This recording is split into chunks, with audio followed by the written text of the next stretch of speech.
कार्तिक मास के शुक्ल पक्ष की एकादशी पर भगवान विष्णु, शालिग्राम रूप तथा माता तुलसी का विवाह किया जाता है।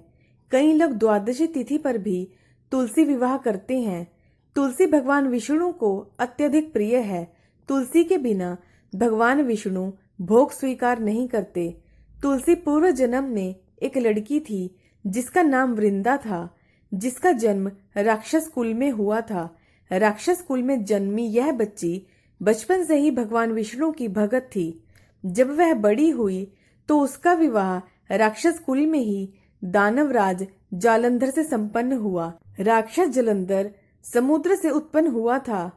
वृंदा एक पतिव्रता स्त्री थी, सदा अपने पति की सेवा किया करती थी।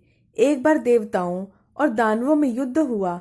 तब जालंधर युद्ध पर जाने लगे तो वृंदा ने कहा कि स्वामी, आप युद्ध में जा रहे हैं, आप जब तक युद्ध में रहेंगे मैं पूजा में बैठकर आपकी जीत के लिए अनुष्ठान करूंगी।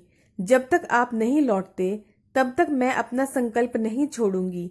जालंधर तो युद्ध में चला गया और वृंदा व्रत का संकल्प लेकर पूजा में बैठ गई। उसके व्रत के प्रभाव से देवता भी जालंधर को हरा ना सके। सारे देवता जब हारने लगे तो विष्णु जी के पास पहुंचे। सभी ने भगवान विष्णु से प्रार्थना की कि भगवान बोले कि वृंदा मेरी परम भक्त है, मैं उससे छल नहीं कर सकता। इस पर देवता बोले कि भगवान दूसरा कोई उपाय हो तो बताएं, लेकिन हमारी मदद जरूर करें। इस पर भगवान विष्णु ने जालंधर का रूप धरा और वृंदा के महल में पहुंच गए। वृंदा ने जैसे ही अपने पति को देखा तो तुरंत पूजा से उठ गई और उनके चरणों को छू लिया। इधर वृंदा का संकल्प टूटा, उधर युद्ध में देवताओं ने जालंधर को मार दिया और उसका सिर काटकर अलग कर दिया। जालंधर का कटा हुआ सर जब महल में आ गिरा तो वृंदा ने आश्चर्य से भगवान की ओर देखा, जिन्होंने जालंधर का रूप धारण कर रखा था। भगवान विष्णु अपने रूप में आ गए पर कुछ बोल न सके। वृंदा ने क्रोधित होकर भगवान को श्राप दे दिया कि वह पत्थर के हो जाएं। इसके चलते भगवान तुरंत पत्थर के हो गए। सभी देवताओं में हाहाकार मच गया। देवताओं की प्रार्थना के बाद वृंदा ने अपना श्राप वापस ले लिया। इसके बाद वह अपने पति का सिर लेकर सती हो गई। उनकी राख से एक पौधा निकला।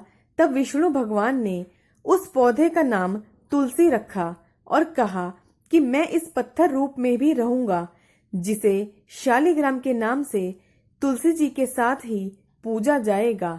इतना ही नहीं, उन्होंने कहा कि किसी भी शुभ कार्य में बिना तुलसी जी के भोग के पहले कुछ भी स्वीकार नहीं करूंगा। तभी से ही तुलसी जी की पूजा होने लगी। कार्तिक मास में तुलसी जी का विवाह शालिग्राम जी के साथ किया जाता है। साथ ही देव उठानी एकादशी के दिन इस तुलसी विवाह के रूप में मनाया जाता है। दोस्तों, अगर आपको मेरी वीडियो पसंद आती है तो प्लीज मेरे चैनल को सब्सक्राइब करना ना भूलें। वीडियो को लाइक करें, शेयर करें। धन्यवाद।